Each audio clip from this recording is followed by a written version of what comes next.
Hello, bienvenue sur le podcast de l'Lipodème en clair. Je m'appelle Claire et il y a 5 ans, on m'a diagnostiqué un lipodème après plus de 15 années d'errance médicale. Cet événement a changé ma vie. J'ai compris que ma mission était de prendre soin de moi et d'aider d'autres femmes à aller mieux. C'est pour cela que j'ai créé l'annuaire du lipodème, que j'ai écrit le livre « Il était une fois mon lipodème » et que j'ai entamé une formation de naturopathe. Lipodème en clair, c'est un appel à l'action, à l'échange et à l'entraide. Ici, on s'informe et on prend en main sa santé. Je reçois des Liposisters qui me racontent leur parcours et des professionnels de santé accompagnant les femmes atteintes. Si cet épisode te plaît, tu peux le partager à tes proches pour les aider à mieux comprendre la maladie et laisser 5 étoiles sur ta plateforme d'écoute pour donner de la visibilité au lipodème. Je te souhaite une bonne écoute de l'épisode du jour. Bonjour Ophélie, bonjour à tous. Alors, je suis contente de t'avoir aujourd'hui dans le podcast, puisqu'on va parler d'un des traitements conservateurs du lipodème via ton activité. On commence. Est-ce que tu peux te présenter, nous dire qu'est-ce que tu fais, d'où tu viens, et puis ton âge éventuellement, voilà.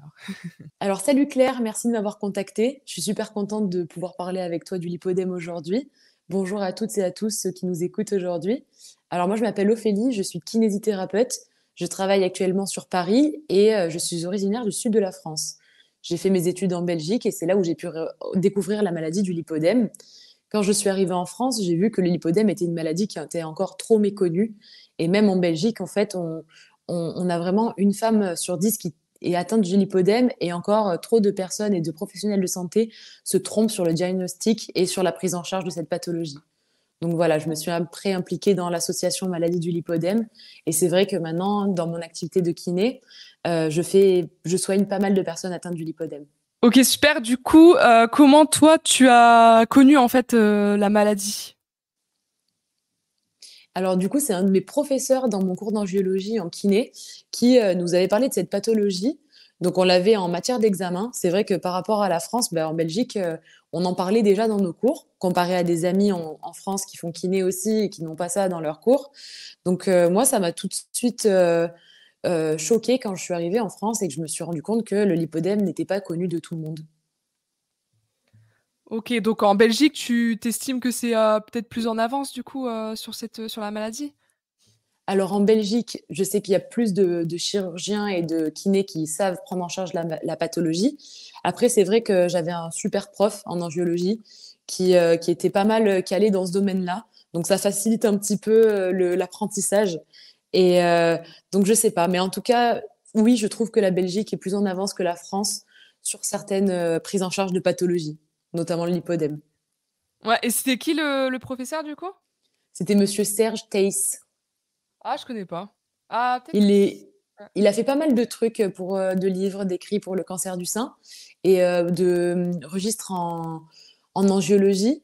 Il y a aussi Monsieur Leduc, que tu dois sans doute en entendre parler. Il y a une technique de drainage qui s'appelle le Duc.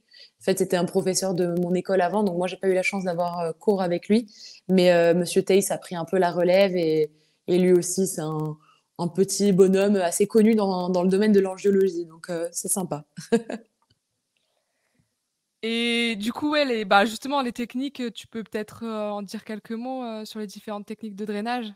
Ouais, bien sûr. Alors du coup, il existe plusieurs types de drainage. Moi, je dirais qu'il y a le drainage mécanique, donc celui qu'on va utiliser avec une machine, par exemple LPG ou les bottes de pressothérapie. Il y a aussi le drainage manuel, donc ça c'est vraiment comme son nom l'indique, hein, avec les mains. Toutes les techniques vont être différentes. Dans le drainage manuel, on va avoir par exemple la technique le Duc dont on parlait juste avant. Ça va être une technique qui va être très douce, où les mouvements vont chasser la lymphe. En fait, on va épouser par exemple, on va parler des membres inférieurs, donc les cuisses, pour chasser la lymphe vers la sortie, entre guillemets. Et nous, par exemple, pour le lipodème, ces techniques-là, elles vont pas être super efficaces parce que comme c'est un problème de graisse qui va être logée anormalement et symétriquement et qui va évoluer aussi, mais on va devoir, nous, vraiment essorer de manière très forte la jambe. Pour le lipodème, j'aime beaucoup utiliser le LPG parce que c'est le LPG, donc pour ceux qui ne connaissent pas, c'est une machine où on va mettre une combinaison. c'est une tête qui va être le prolongement de la main du kiné. Et cette tête, elle va faire des micro-aspirations. Ces micro-aspirations, en fait, elles vont vraiment permettre de défibroser la zone du lipodème. Donc, ça va diminuer les douleurs, la sensation de lourdeur, ça va décoller, entre guillemets, ces adhérences. Ça défibrose et ça va améliorer vraiment la sensation et la qualité de vie des personnes atteintes du lipodème.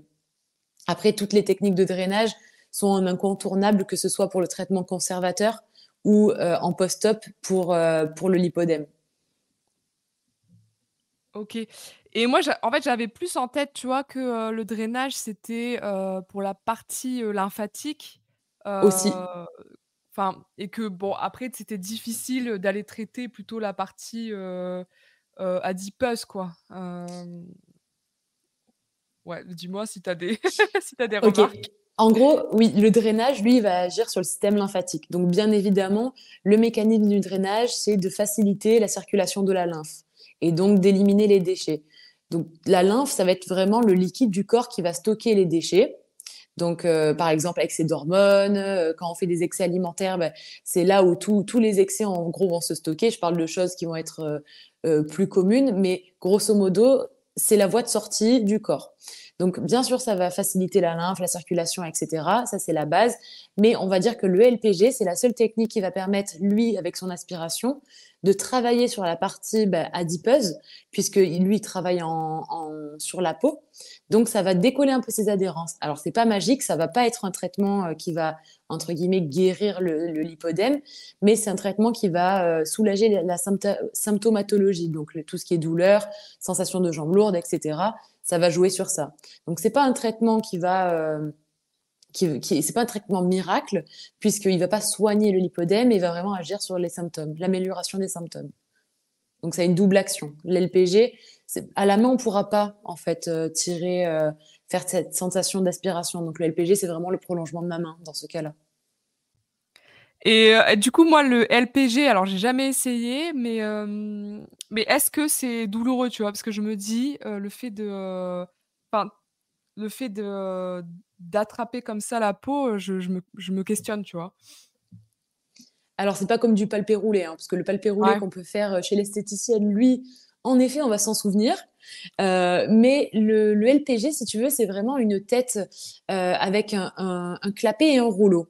Donc, ce clapet et ce rouleau, le rouleau va permettre à la tête du LPG d'avancer et le clapet de juste prendre ce qu'il faut de tissu adipeux, en fait, enfin de tissu tout court, pour pouvoir faire son travail à la fois de drainage et de défibrose. Et sur la machine LPG, on peut jouer avec les paramètres. Donc, si tu veux, on peut jouer avec le degré d'aspiration, entre guillemets. C'est pas vraiment de l'aspiration, mais voilà, pour que tout le monde, ça parle plus à tout le monde, on va dire aspiration, sur la vitesse, la fréquence, etc. Donc, en fonction du tissu, si ça va être un tissu souple, imaginons une personne qui aura une insuffisance veineuse en dehors du lipodème, on va pas lui faire une grande aspiration parce que forcément, on va mettre en tension son tissu. Que pour le lipodème, où c'est un tissu qui va être plus dense, ben là, ça va être génial le LPG puisqu'on va vraiment adapter en fonction de la personne. Et ça fait pas mal du tout. Alors, il y a certaines zones, par exemple, au niveau des fesses, la cellulite, c'est un peu plus douloureux. On va dire qu'on sent que ça tire un petit peu parce que c'est des zones où on a un peu plus de fibrose. D'où l'existence de la cellulite en partie. Mais après, nous, on va vraiment, en tant que kiné, quand on l'utilise, être à l'écoute du patient. Le but, c'est pas que ça fasse mal, parce que sinon on passe pas un bon moment et ce sera pas plus efficace. Donc, grosso modo, au contraire, les patientes, quand elles finissent d'une séance de LPG, elles se sentent beaucoup plus soulagées, comme pour une séance de drainage aussi. Et Et du coup, avant, ouais, vas-y, dis-moi. désolée, avant une opération, par exemple, ça va être le traitement de choix, en fait, parce qu'on va venir défibroser, donc on prépare le tissu pour la lipoaspiration. OK. Et du coup, alors sur une femme, non opérée, tu as eu des résultats, pour le lipodème? Alors globalement, c'est compliqué parce que c'est vraiment que au niveau de la symptomatologie. En fait, on va traiter, on va agir nous en tant que kiné sur la douleur, la sensation de lourdeur, mais l'aspect en lui-même, on ne pourra pas sur le lipodème en tout cas lisser la peau ou faire en sorte que la circonférence de la cuisse diminue. C'est pas trop possible parce que c'est typique au lipodème. Donc voilà, nous on va vraiment agir surtout sur améliorer la qualité de vie et le confort de la personne atteinte du lipodème. C'est ça qui est compliqué avec cette maladie, c'est qu'on tâtonne tous en fait, un petit peu. Ouais, bah après, bah du coup justement dans les cours qu'on t'a donnés, ils parlaient de quelle, par exemple, de quelle méthode qui était la plus conseillée? Alors dans mes cours, on parlait de compression, donc déjà par exemple mettre des collants ou enfin je sais pas si je peux citer une marque, mais par exemple les Juzo, tout simplement que tout le monde connaît. Les Juzo, on parlait donc de compression, de drainage lymphatique et aussi en post-op de radiofréquence. Donc la radiofréquence, je peux expliquer vite fait ce que c'est, mais grosso modo, nous, on l'utilise en post-op pour faire, entre guillemets, fondre l'œdème. Donc ça va vraiment accélérer la récupération. En fait, c'est des ondes basse fréquence qui vont venir hypervasculariser une zone, donc les cellules. Et après une opération, bah forcément, les tissus, enfin le corps, il est un peu en souffrance. Donc on va vraiment accélérer les résultats. Ça, combiné à un drainage lymphatique manuel au tout début. Le LPG, il faut savoir qu'on l'utilise pas tout de suite après une opération pour que la peau, elle se recolle bien avec les tissus en dessous. Mais à 1 mois et demi, on commencera, en post-op, on commencera à l'utiliser. OK, et du coup, il y a aussi, alors je sais qu'il y a la technique du bandage, mais ça, c'est quelque chose que tu fais pas, ça? Si? Non, je le fais pas trop parce que grosso modo, enfin pour moi, le bandage, ça va être vraiment en post-op où on va pouvoir adapter la pression qu'on met en fait sur l'œdème. Mais le bandage en lui-même, moi j'aime bien que mes patientes elles soient autonomes. Et donc le bandage, c'est vrai que le faire soi-même, c'est pas non plus ce qu'il y a de mieux.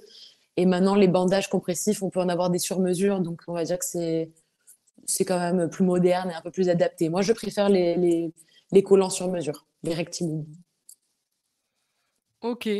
Donc, en fait, donc toi, tu accompagnes les femmes atteintes, dans le cadre de ton métier, de kinésithérapeute.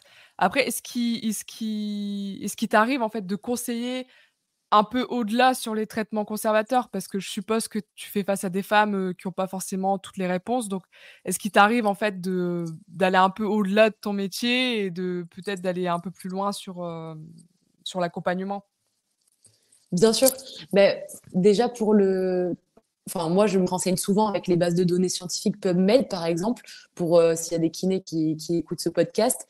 Je vais vraiment me mettre au courant de la littérature scientifique qui sort parce que c'est une pathologie qui est encore trop méconnue. Et donc, il y a pas mal de recherches qui se font et ça, c'est bien. Moi, je suis 2 étudiants en ce moment qui font un mémoire sur le lipodème en Belgique. Donc, je suis contente de voir un peu ce qui se fait et que mine de rien, il y a de plus en plus d'études qui sortent de nos jours et de gens qui s'intéressent à cette pathologie. Moi, ça m'arrive de conseiller, bah, par exemple, sur l'alimentation anti-inflammatoire.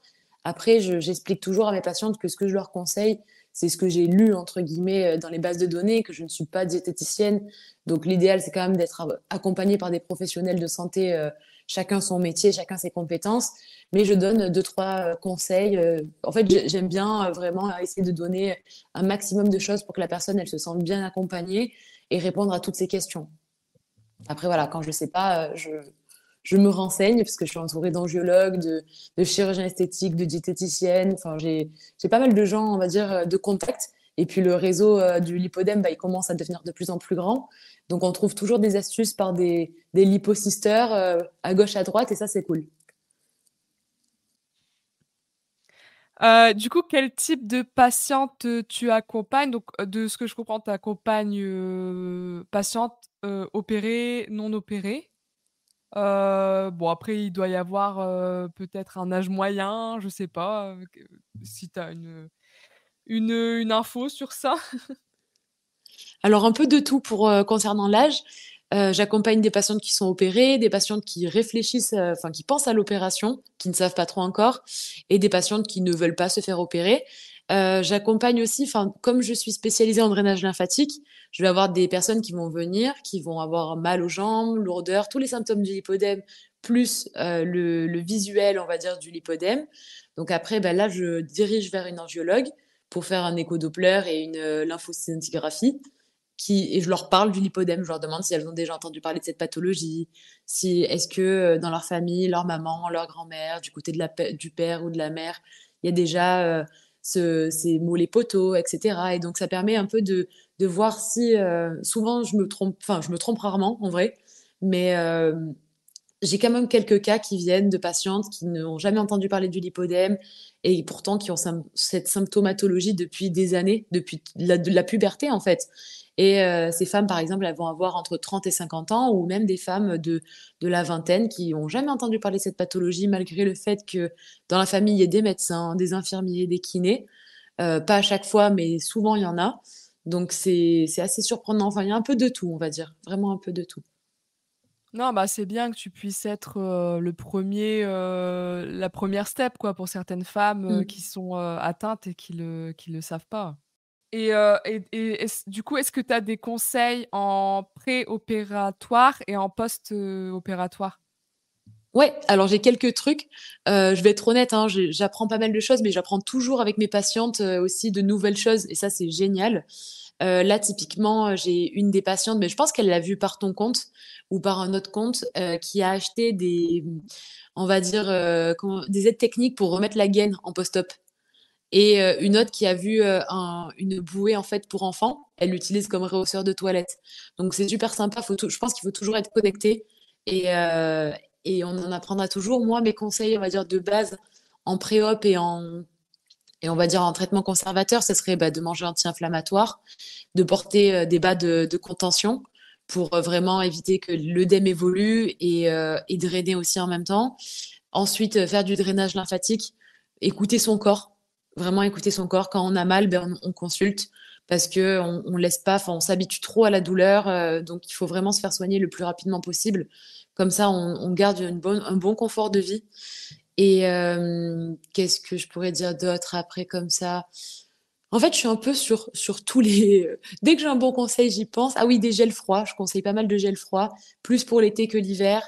Après, je conseille en post-opératoire donc de faire plein de petits exercices donc dès qu'on est opéré, même si on est mal, on n'est pas bien, il faut vraiment bouger un maximum pour que l'œdème se draine.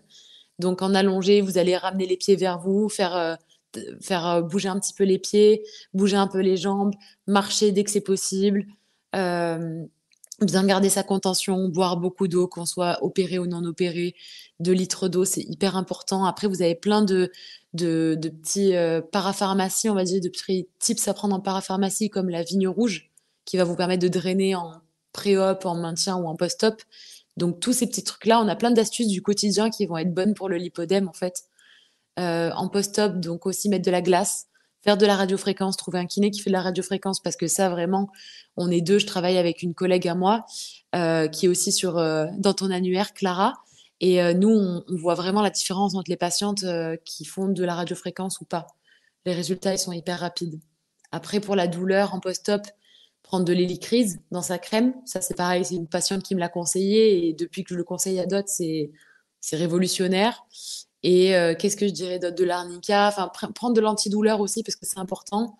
Et faire du LPG en pré-op qui va vraiment préparer le tissu.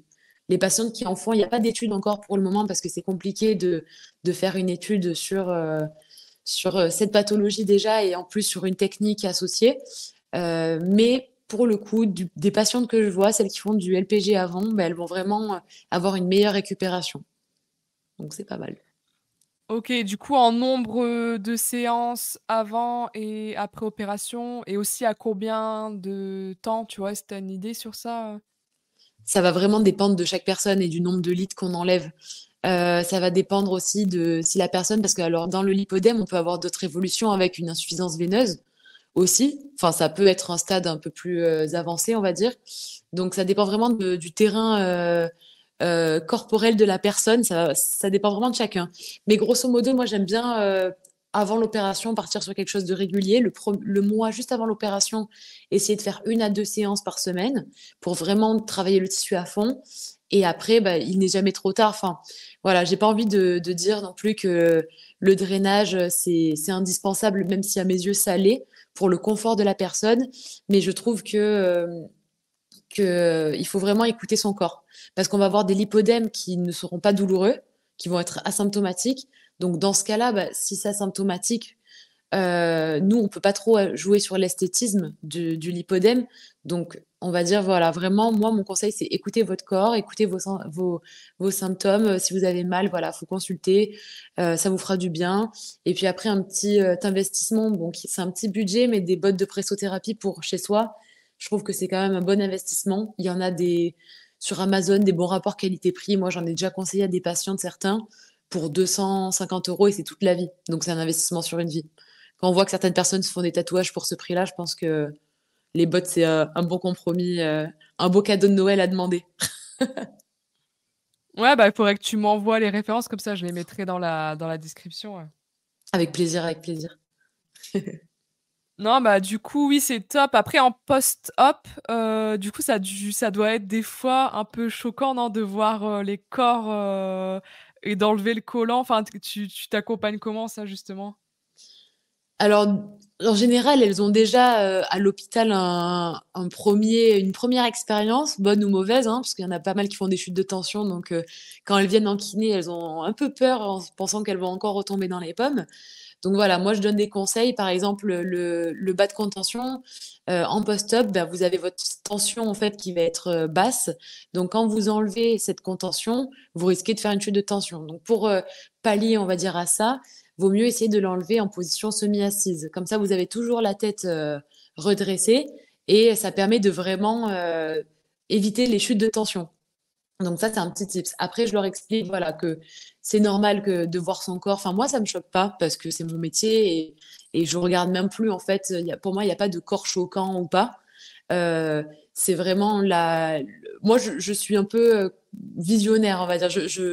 Voilà, je vois les résultats en avance et je conseille beaucoup la personne ben, en fonction du nombre de litres qu'elle a enlevé, en fonction de... Parce que ça peut jouer aussi. Donc, une personne qui va enlever beaucoup de litres, elle va voir son corps ben, plus comme avant et ça va être plus difficile peut-être psychologiquement que quelqu'un qui enlève un tout petit peu.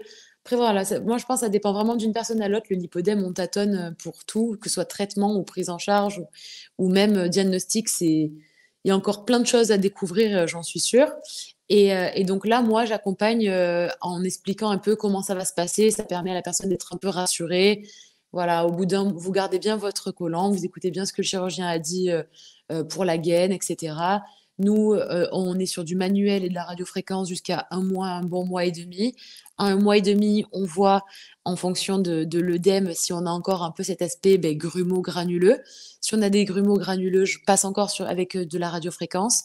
Et ensuite, dès que la peau est bien recollée, donc un bon mois et demi, on va faire du LPG pour vraiment harmoniser le résultat. Après, je recommande aussi, j'accompagne par rapport à la reprise du sport. Donc, je ne vais pas à la salle avec elles, mais voilà, je leur dis, écoute, là, au bout d'un mois, tu te sens bien, tu marches mieux, je vois qu'elle marche de mieux en mieux. Ce que tu peux faire, c'est aller à la salle de sport et tu fais du tapis. Tu fais tel type, tu fais du vélo, tu fais ci, tu fais ça.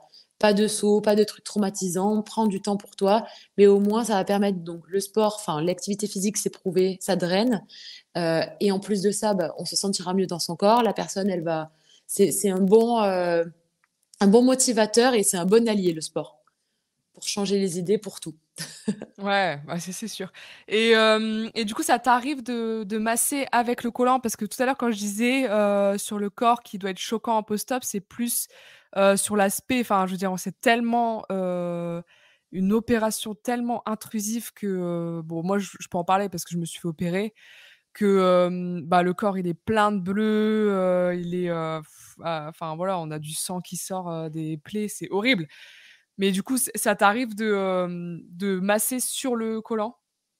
Alors franchement, non, moi je préfère toujours l'enlever. Après, si j'ai parfois des patientes qui sont un peu réticentes et qui veulent pas trop l'enlever, moi je leur explique que c'est quand même mieux parce que là je vais pas faire un drainage fort, ça va pas être traumatisant. J'écoute toujours la douleur de la personne et en post-op immédiat, moi c'est radiofréquence à fond parce que vraiment ça permet comme je dis, hein, de faire «fondre» entre guillemets l'œdème. C'est une image, dont je parle, mais c'est vraiment ce qui se passe sous la peau. Et la personne, elle a pas mal, au contraire, elle se sent soulagée directement. Donc, j'essaye de la convaincre un petit peu, mais honnêtement, dans mes souvenirs, je pense que je l'ai jamais massé sur un collant. Parce que la technique, ben, ce sera douloureux quand même, vu qu'on va appuyer sur le bleu. Et là, il y aura la couche du collant en plus. Donc, il va falloir appuyer, on va dire, un peu plus fort. Donc, je pense que ça peut être un peu plus dérangeant de faire le massage, enfin, le drainage sur le collant que d'utiliser la radiofréquence. En tout cas, mes patientes, toutes celles à qui j'ai enlevé le collant, que j'ai convaincu d'enlever le collant, il y en a aucune qui a été traumatisée, elles sont toutes revenues me voir, donc je pense que ça va. Je pense que ça va. Et la radiofréquence, tu la conseilles aussi? Alors moi, je sais, j'en ai entendu parler, alors j'ai jamais fait, mais j'en ai entendu parler pour, éventuellement retendre la peau après, l'opération. Ça peut avoir un effet ça? Oui, parce qu'en fait, la radiofréquence, donc c'est des ondes de basse fréquence qui vont aller dans tes cellules profondes. Ça va avoir un effet sur le fibroblast. Donc le fibroblast, c'est la cellule qui va produire du collagène. Collagène, on connaît tous, ça retend les tissus. Donc si tu veux, la radiofréquence, elle va stimuler les cellules usines à collagène, on va dire. Donc ça a un effet de retendre les tissus. D'ailleurs, quand je fais de la radiofréquence et quand j'ai un post-op, je viens d'y penser maintenant, mais je conseille souvent de prendre du collagène en plus, chez Aromazone, il y en a un qui est très bien, je le prends personnellement. Je pense qu'à force de le recommander à mes patientes, je suis un peu responsable de, de la rupture de stock qu'il y a eu il y a pas longtemps. Mais vraiment, c'est le collagène, on devrait en prendre en fait à partir de 25 ans, parce que notre production de collagène, elle diminue. Et ça permet donc de retendre les tissus, mais ça permet aussi d'avoir un bon confort articulaire, un bon transit. Enfin, ça a plein de bénéfices. Je suis pas phytothérapeute, mais je sais que c'est plein de bonnes choses et c'est une molécule qui est naturelle, donc ça peut pas faire de mal. Donc voilà, radiofréquence en faire, mais aussi en prendre, ça marche très très bien. Ouais, ouais, bah, moi j'en prends, alors de mes études de naturo, je sais ça a plus d'effet si on le combine, à l'acide, hyaluronique. Alors attention, je dis peut-être pas bien, mais tu sais Oui, c'est ça, l'acide les compos, hyaluronique. ouais, les compos qui sont, enfin les synergies, c'est bien, heu, bon après ça se vend, hein, franchement quand on vend le collagène, normalement il y a le mix vitamine et l'acide hyaluronique. Le starter pack. Voilà, c'est la base C'est ça. et après, alors est-ce que tu le conseilles, la radiofréquence? Est-ce que ça pourrait avoir un effet sur une personne comme moi qui l'a pas forcément fait tout de suite après le post-opératoire, mais de le faire plusieurs mois après, est-ce que ça a un effet, en fait? Oui, tu as de l'effet parce qu'en fait, bon, après, ça va dépendre de l'âge de la personne. Bon, toi, ça va, hein, t'es jeune, donc il y a pas de problème. Et même, en fait, c'est juste une question de séance. En fonction de plus la personne sera âgée, plus on aura besoin de séances parce que forcément, le tissu cutané, ben, il y aura moins de production de collagène. Donc, pour le booster, il va falloir plus de séances. Mais globalement, ça marche à tout âge, entre guillemets. Ah, tu m'as convaincue. Alors après, moi, Après, en fonction de dis-moi? l'âge, c'est pas, c'est pas miraculeux non plus, hein. Au plus on prend de l'âge, au plus ce sera difficile de retrouver cette peau toute liftée, on va dire. C'est pas non plus magique, mais là, toi, dans ton cas, par exemple, il n'y a pas de problème, quoi. C'est au contraire, fonce. Parce que moi, après l'opération, j'ai, une zone, à la cheville où, bah, le chirurgien, il s'est approché trop près de la peau avec la canule, tu vois? Et ça a fibrosé, c'est ça qu'on dit, Alors, tout dépend. Est-ce que c'est une peau qui va tomber un peu, enfin, qui est un peu tombante, ça c'est du relâchement, ou si c'est fibrosé, ça va être que, ouais, elle est très dure. C'est un tissu qui va être très dur. Du coup, je regarde, mais ouais, c'est ça, c'est plus, ouais, tissu, dur, moi, ouais. Avec ça fait des bosses, tu vois? Ok, ouais, des grumeaux, moi j'appelle. Ouais, des grumeaux, voilà. Tu peux faire un peu de radiofréquence. Je pense que c'est jamais perdu, comme je dis, hein, on tâtonne, donc tout est bon à prendre. Moi, j'ai une patiente là qui a été post-op, bon, un peu moins que toi, du coup, elle a été opérée, je crois, en septembre, si je dis pas de bêtises. Septembre, bon, la chirurgienne, je pense qu'elle connaissait pas trop le lipodème. Elle a l'air d'avoir fait le strict minimum et on palpe, moi je le vois, hein, quand on oublie du lipodème, j'arrive à choper la zone avec mes doigts et on voit que c'est du lipodème en fait. Donc là, on essaye un peu de passer dessus et ça fait comme des taches brunes. Est-ce que tu as des taches brunes un peu toi dessus? Ouais, ouais, ouais. Ouais. Donc moi j'essaye. J'ai déjà eu avec une patiente qui s'est fait opérer d'un lipodème en France. La patiente, enfin la chirurgienne ne connaissait pas le lipodème. Elle s'est fait reprendre, je crois 6 mois après. Je la vois plus depuis longtemps, donc je sais plus exactement les délais, mais je crois 6 mois après, elle s'est fait reprendre en Belgique. Elle est venue me voir en post-op de la deuxième opération, donc quand même assez lourd. Elle avait le derrière des mollets qui était, ben voilà, cette indurée, ces taches un peu marron, presque comme du cuir en fait. On dirait la peau, c'est un peu du cuir. On a fait la radiofréquence et on a bien récupéré. Après, au niveau de la tache, je pense qu'il faut voir un dermatologue pour prendre une petite crème pour repigmenter. Nous, on a des patientes qui, par leur dermatologue, nous conseillent des crèmes. Je pourrais t'envoyer aussi. J'ai pas de résultats comme ça parce que c'est des patients qui vont tester et puis après elles sont en fin de traitement, donc je les vois plus spécialement. Mais je pense que tout est bon à prendre. on peut pas avoir plus mal qu'en ayant le lipodème, donc tout est bon à prendre. Alors oui, alors pour les tâches, moi ça va, ça va, c'est pas, ça passe encore. Alors la crème, il y a Topi Crème, c'est Mela, je suis en train de regarder, mais elle s'appelle Mela et elle permet, voilà, d'estomper un peu, les taches et après moi je suis allée voir la dermato. Bon, elle m'a dit là, vu que ça fait quand même pas mal de mois et que vous l'avez mis au soleil tout ça, elle Ouais. était pas trop sûre qu'on puisse faire quelque chose sur la tache, quoi. Oui, le Mais bon. soleil, bah, la dépigmentation, même pour une cicatrice lambda, hein, le soleil, ça pardonne pas. Moi, c'est Ducré de mémoire, la crème. OK, d'accord. D-U-C-R-A-Y. OK. C'est Bah, apparemment, elle est ouais, vraiment bien. on Mais mettra, pareil, ouais, mais pareil à utiliser directement, enfin le plus tôt possible, quoi. mmh, ouais, ouais et après, est-ce que tu as eu alors ça, c'est quelque chose qui est pas forcément documenté encore dans les études, médicales, mais c'est le lipodème au ventre. Tu as un avis un peu sur ça? Alors c'est compliqué parce que les seules patientes, je me renseigne beaucoup sur ça, il y a pas trop de documentation, enfin d'articles scientifiques. Je pense que c'est pas exclu parce que pour moi la symptomatologie, c'est ce qui va un peu primer chez la personne et j'ai déjà eu des patientes qui justement avaient, on pourrait penser à du lipodème, cette texture, enfin ça y ressemblait. Après, pareil, l'angiologue avec qui je suis en contact, dont je t'ai donné le nom sur Paris, pareil, elle sait pas trop. Elle pense que des études vont sortir et vont nous éclaircir sur le sujet. Mais ouais, je pense que c'est pas impossible parce qu'on peut être sur toute partie du corps, donc pour moi, c'est pas impossible, mais à vérifier. Voilà, je j'ai pas trop d'avis sur le sujet. Moi, je traite vraiment la symptomatologie. Donc, quand j'ai une personne qui va me dire, j'ai l'impression d'en avoir, mais on me dit que c'est pas possible, voilà, je dis, bah écoute, de toute façon, avec la science, on n'est pas au courant encore de tout. On n'a pas encore étudié tout le lipodème. On va découvrir plein de choses. Donc, moi, je soigne. Si t'as mal, je soigne, grosso modo.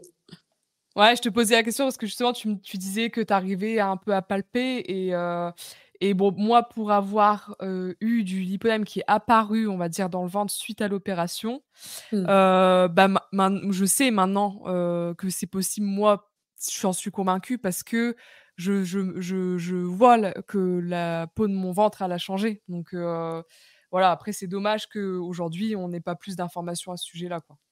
C'est ça, c'est la tech. En fait, c'est vraiment une texture. C'est granuleux, c'est fibrosé en fait. Granuleux, c'est fibrosé. Et donc oui, pour moi, c'est pas impossible. Mais tant qu'on n'a pas de preuves scientifiques, je pourrais jamais dire oui, c'est possible. Parce que pour moi, c'est vraiment là. Enfin, je me lancerai ou non, c'est pas possible. Pour moi, c'est on sait pas. C'est possible comme c'est possible que ça existe ou pas, mais avec la symptomatologie associée, la sensation sous les doigts. Ouais, je pense qu'on va bientôt arriver à dire à Mmh. prouver qu'on peut en avoir aussi sur cette zone, quoi. Et on en parlait tout à l'heure rapidement, mais bah, c'est quoi ton avis enfin, en tant que professionnel de santé, ton avis, hein, sur l'errance médicale, en fait, autour de la maladie? Alors c'est sûr que c'est tes pairs, au final, qui sont pas informés, donc qu'est-ce que tu en penses de ça? Alors pour notre défense, notre formation, elle est très, très compliquée. Il y a un milliard de pathologies. Moi, je suis pas ChatGPT, hein. Je connais des pathologies, je connais pas toutes les pathologies. Après, forcément, je suis mieux renseignée que les autres sur le lipodème parce que je suis dans un domaine où, voilà, je suis spécialisée en drainage lymphatique. Donc, de pas connaître le lipodème en étant spécialisée dans le drainage lymphatique, pour moi, c'est pas possible. Des gens qui font de la kiné du sport ou kiné pédiatrique, par exemple, ben, je parle pour les kinés, mais on peut parler des médecins aussi, ça va pas être leur spécialité de base. Donc je peux comprendre qu'il y a encore cette errance parce que c'est une maladie qu'on a découvert un peu tard, comme le syndrome des lards dans l'os en fait. Je suis kiné et ergothérapeute aussi, et en ergo j'avais parlé dans mon mémoire du syndrome des lards dans l'os. Enfin j'avais fait sur ça. Et cette maladie, bah, c'est pareil, c'est une errance médicale qui est dingue parce que comme c'est pas mal de symptômes qui sont associés, qu'il y a pas mal de troubles qui vont ressembler à d'autres pathologies, en fait, elle va être vite confondue. Donc, c'est pour ça que c'est important de nos jours pour n'importe quel professionnel de santé de suivre ce qui se passe sur les bases de données scientifiques parce que on en apprend tous les jours et dans notre métier, on en apprendra toujours encore, que ce soit par les bases de données scientifiques, par des confrères ou par les patients eux-mêmes. Moi, je j'ai pas honte de le dire, hein, j'ai des patientes qui m'apprennent des trucs. Et c'est bien de le reconnaître parce qu'on peut pas tout savoir, hein. Donc voilà, je pense qu'on a, ouais, c'est compliqué, mais enfin, cette errance, elle est dure à vivre parce qu'il y a quand même une femme sur 10, c'est quand même beaucoup par rapport à d'autres pathologies rares qui sont plus connues des professionnels de santé. Parce on en soigne souvent, hein, des pathologies rares quand on est kiné ou médecin. Mais là, ouais, une femme sur 10, faut quand même qu'on commence à faire un peu plus de propagande, à parler un peu plus de cette pathologie et faire tout simplement des colloques en fait sur le lipodème pour que tout le monde soit au courant ou même bah, comme tu le fais très bien avec ton blog, enfin avec Instagram, c'est génial, contacter des médecins, pouvoir parler avec eux de ça. C'est comme ça qu'on avancera, je pense, et que la maladie sera de mieux en mieux connue et mieux en mieux prise en charge. Ouais, du coup et l'air dans l'os, ouais, c'est une comorbidité aussi, du lipodème? Bah, tu dois être, au courant? Ben, du coup, oui, parce que j'ai vu ton post, tu vois, moi j'avais pas trop Ah fait le oui! rapprochement, mais Ah oui, ah on oui, en a oui. discuté, ouais, je m'en Et rappelle. oui, mais en fait, voilà, moi j'avais fait quand j'étais en ergothérapie, un mémoire sur le syndrome des vers dans l'os et on parlait pas, enfin j'avais pas mis dans mon mémoire le lipodème, je connaissais pas à ce moment-là. Et quand j'ai fait mes études en kiné juste après, où on parlait du lipodème, ben c'est vrai que en fait maintenant quand on y pense, il y a une base commune, quoi. Le problème du collagène, problème des adipocytes, etc. Enfin, il y a une pathologie, il y a un terrain commun, on va dire. Donc, ça me paraît pas mal. Maintenant, ça me choque pas que ce soit associé. Mais voilà, on en apprend tous les jours, hein. Et sinon, bah, autour de toi, tu t'entoures, de médecins, je suppose, enfin pouvoir, dire aux femmes que tu reçois, bah, tu peux aller voir tel médecin généraliste qui pourra t'accompagner, enfin Ouais, ben, je sais pas si je peux parler du nom que je t'ai donné, mais, mais en gros, moi, j'ai connu donc docteur Casaubon, qui est une angiologue sur Paris, qui diagnostique le lipodème. Donc elle va vraiment ben, vous dire si oui ou non vous êtes atteinte. Ensuite, pour les diététiciennes, il y en a pas mal sur Paris maintenant. Enfin, c'est vrai que l'avantage d'être à la capitale, c'est qu'on est assez bien accompagné parce que il y a plus de thérapeutes, donc plus de gens qui peuvent potentiellement accompagner ces personnes atteintes de lipodème. Après, bon, au niveau des chirurgiens, pareil, hein, on en connaît deux, trois sur Paris. Moi, j'ai contact un peu avec tous. Alors, il y en a qui sont plus ou moins appréciés que d'autres. Mais pour avoir un peu de tous ces chirurgiens, le résultat est assez similaire. Après, je dirais que voilà, c'est la technique qui prime, en fait. De la technique avec le laser où on vient vraiment, en fait, utiliser le laser pour éviter, entre guillemets, que ça repousse. C'est dit comme ça, on dirait pas qu'on parle de pathologie, mais vraiment, c'est pas une simple liposuction, quoi. Faut vraiment qu'il y ait ce laser pour éviter les récidives.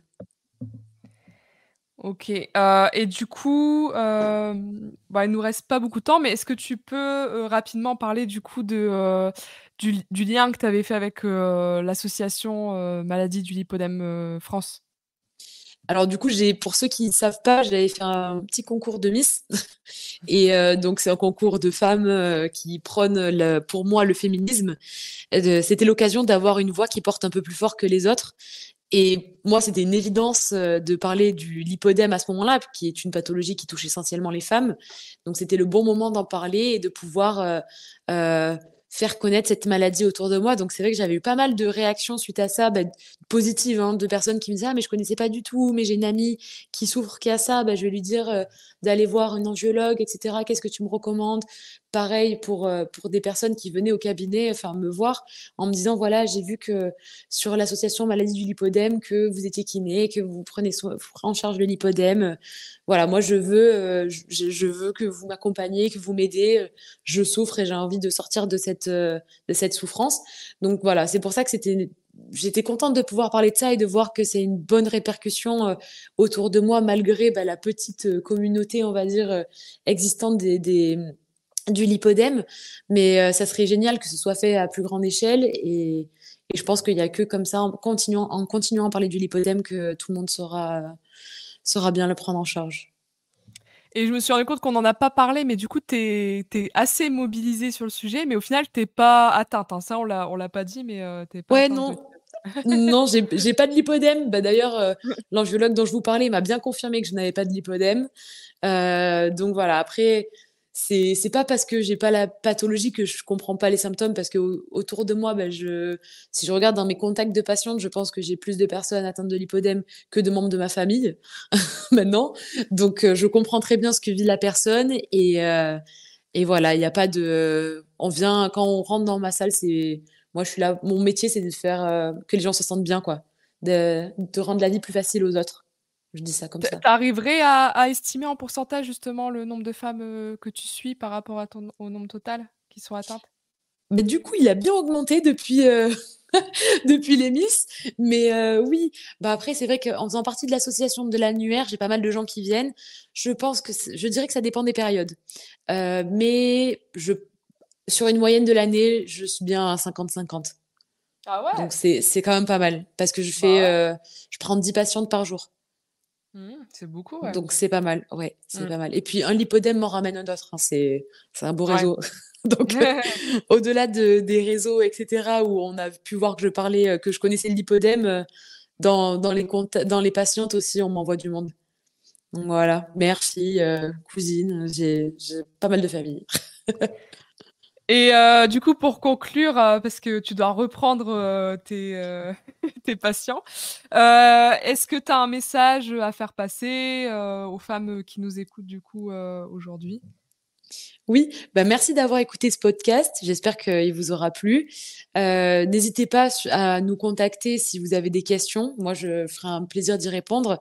Voilà, n'hésitez pas à parler du lipodème autour de vous. Je pense que c'est que le début c'est le début de la fin de cette errance médicale pour moi, parce que au plus on va en parler, au plus forcément il va devenir connu, ce lipodème. Et n'hésitez pas à prendre soin de vous, parce que c'est super important. On n'a qu'une vie et il vaut mieux se sentir bien au quotidien, c'est quand même mieux. Donc allez chez le kiné. Et juste du coup, tu peux nous donner, peut-être ton adresse, sur Instagram, l'adresse, où tu pratiques? Ouais, alors moi je suis sur Paris, je suis dans le 9e arrondissement, au 27 rue du Faubourg-Montmartre. Je suis sur, Doctolib, et j'ai aussi ma collègue, on bosse à 2, donc n'hésitez pas, on bosse, on a la même façon de bosser, on a la même façon de voir les choses. Donc on parle souvent, c'est ça qui nous aide aussi à continuer, à se former en fait pour le lipodème aussi. Donc voilà, nous c'est Clara Héroux, je t'enverrai les noms, et moi c'est Ophélie Vitalbo, et sur Doctolib vous nous retrouvez comme ça. Vous avez notre mail aussi si vous voulez nous envoyer un message, une question. On répond plus rapidement par mail que par Instagram, parce que sur Instagram, on va dire qu'il n'y a pas de filtre, mais sur mail, c'est notre activité professionnelle, donc on répond. Vous avez une réponse dans la journée, maxi. Donc voilà, n'hésitez pas. OK, super. Merci, Ophélie et puis, Merci à toi. merci pour ton écoute et n'oublie pas de me faire un retour en commentant le podcast ou en laissant une note. À bientôt!